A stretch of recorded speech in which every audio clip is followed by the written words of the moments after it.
Hello बच्चों, कैसे हो आप लोग? ठीक ठाक है सब? चलिए, आज हम आप लोगों को क्लास 11th मैथमेटिक्स का 5th चैप्टर स्टार्ट करते हैं और वो है कॉम्प्लेक्स नंबर। कॉम्प्लेक्स नंबर पढ़ाने के लिए सबसे पहले हम एक इक्वेशन सॉल्व करना आपको सिखाएंगे। जैसे इक्वेशन है x² - 4 = 0। इसको हम सॉल्व करते हैं तो x² हो जाएगा 4 और x हो जाएगा ±√4। तो 4 का स्क्वायर रूट आपको पता है, क्लास 10th में पढ़ चुके हैं, ये होता है 2। यानी x की वैल्यू आ गई +2 और दूसरी -2। तो इस तरह से हमको इस इक्वेशन का सलूशन मिल गया। इसी तरह से अगर मान लीजिए हम इस इक्वेशन को इस ढंग से लेते हैं कि x² + 4 = 0। जब इसको हम सॉल्व करते हैं, यानी जब हम 4 को राइट हैंड साइड में ट्रांसपोज करते हैं, तो यहाँ से आ रहा है x² = -2, where x belongs to r। x real number है, कोई ऐसा रियल नंबर नहीं है जिसका होल स्क्वायर नेगेटिव है। तो यहाँ से हमको x की वैल्यू जो मिलेगी वो √-4 मिलेगी। यानी यहाँ से हमको x की रियल वैल्यू नहीं मिलेगी, x की वैल्यू मिलेगी √-4। अब √-4 ये रियल नंबर नहीं है। आप 10th में भी पढ़े थे, इसको कहते थे कि रूट डज नॉट एग्जिस्ट। लेकिन रूट एग्जिस्ट करता है, लेकिन वो रूट कैसा है? Imaginary root. यहाँ पर हम उसको इमेजिनरी वैल्यू, क्योंकि x² नेगेटिव है, किसी भी रियल नंबर का होल स्क्वायर नेगेटिव नहीं है। तो यहाँ से x की वैल्यू √-4 आ रही है, ये x की वैल्यू इमेजिनरी वैल्यू है। यानी ऐसा नंबर जिसका होल स्क्वायर नेगेटिव होता है उसको हम इमेजिनरी नंबर कहते हैं। जैसे √-4 का होल स्क्वायर -4 होगा, इसलिए ये √-4 कैसा नंबर है? ये इमेजिनरी नंबर, इसको हम इमेजिनरी नंबर कहते हैं। ठीक है, लेकिन अगर यही मान लीजिए √2 है, कभी x की वैल्यू अगर √2 आ गई, तो जब इसका स्क्वायर करेंगे तो क्या आएगा? √2 का होल स्क्वायर +2 आएगा। तो ये √2 कैसा है? ये रियल नंबर। इसका मतलब है कि ये रियल नंबर, यानी अब पूरा नंबर सिस्टम 2 पार्ट्स में डिवाइड हो गया। फर्स्ट पार्ट है रियल नंबर और सेकेंड पार्ट है इमेजिनरी नंबर। ठीक है, इस तरह से कुछ और इमेजिनरी नंबर देखिए, जैसे √-2 है, तो ये भी इमेजिनरी नंबर है। इसका स्क्वायर करेंगे तो क्या आएगा? -2 आएगा। यानी √-2 भी कैसा नंबर है? Imaginary number. अब एक और इक्वेशन लेते हैं, x² + 1 = 0। एक क्वाड्रेटिक इक्वेशन है, इसको सॉल्व करते हैं। तो x² = -1, यहाँ से x की वैल्यू आएगी √-1। इसी √-1 को एक आयोटा का फर्स्ट लेटर i है, उसको i से डिनोट करते हैं। यानी √-1 को i से डिनोट करते हैं। ये इमेजिनरी नंबर का सिंबल है। ठीक है, √-1 को i से डिनोट करते हैं। सिमिलरली जैसे √-2 है, तो इसको हम लिख सकते हैं -1 × -1 × 2। तो इसको हम लिख सकते हैं √-1 × √2। तो √-1 क्या है? √-1 तो i है, ये हो गया i√2। सिमिलरली अगर √-3 है, तो इसको हम लिख सकते हैं -1, यहाँ से -1 कॉमन ले लेंगे रूट के अंदर से, × 3। अब ये √a × b का फार्मूला है, आप पढ़े हैं शॉर्ट 9th में। तो √ab क्या होता है? √a × √b, वही फार्मूला यहाँ लगा है। ये a है और ये b है। ये हो जाएगा √-1 × √3। ये कितना हो गया? i√3 हो गया। तो इस तरह से ये इमेजिनरी नंबर।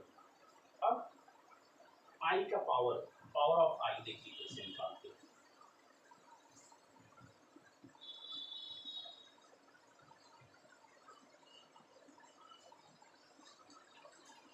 आई का पावर देखिए कैसे निकालते हैं।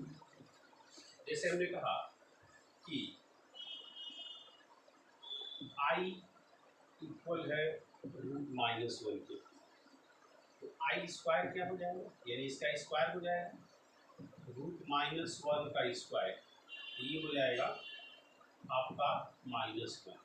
सिमिलरली आई क्यूब क्या होगा, ये सब है power of I, power of I के आयोटा की पावर है ये सब।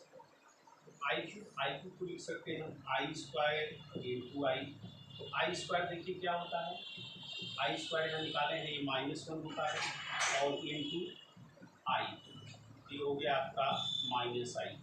फिर आई का पावर 4 कितना होगा, इसको हम लिख सकते हैं आई स्क्वायर इंटू आई स्क्वायर। तो आई स्क्वायर होता है -1, जो गया -1 इंटू -1, ये +1 होगा।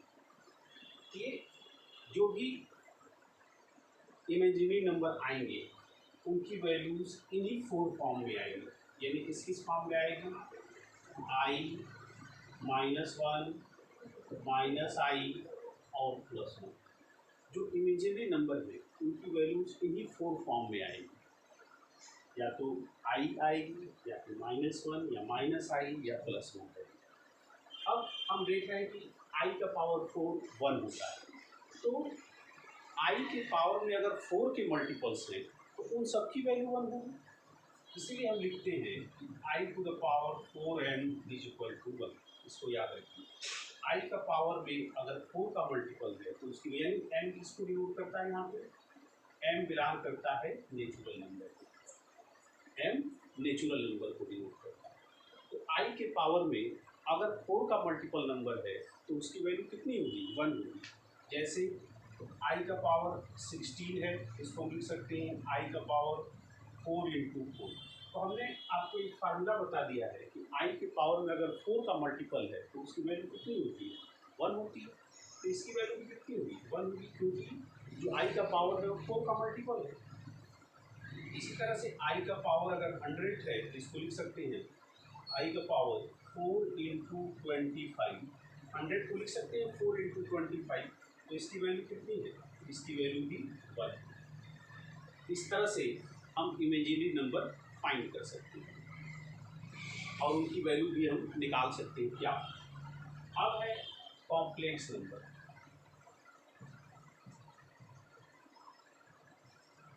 कॉम्प्लेक्स नंबर क्या होता है, कॉम्प्लेक्स जैसे इसके नाम से ही स्पष्ट है, कॉम्प्लेक्स का मतलब होता है mixture, mix.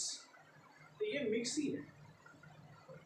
Any number which is write in the form of a plus ib is said to be complex number. कोई भी नंबर जो a प्लस ib के फॉर्म में लिखा जाता है उसको हम कॉम्प्लेक्स नंबर कहते हैं और इसको z से डिनोट करते हैं। कॉम्प्लेक्स नंबर को z से डिनोट करते हैं, where a, b belongs to r। a और b यहाँ पर रियल नंबर्स हैं, ये भी यहाँ पे रियल नंबर है। तो कोई भी कॉम्प्लेक्स नंबर है उसके सेट को C से डिनोट करते हैं और C इक्वल टू होता है Z such that Z equal to a plus ib a, b belongs to r and √-1 is equal to i। ये कॉम्प्लेक्स नंबर के सेट को डिनोट करता है। ठीक है, कॉम्प्लेक्स नंबर में 2 पार्ट्स होते हैं, a इसका रियल पार्ट है, b इसका इमेजिनरी पार्ट कहलाता है। तो यहाँ पर a is real part and b is real part of z and b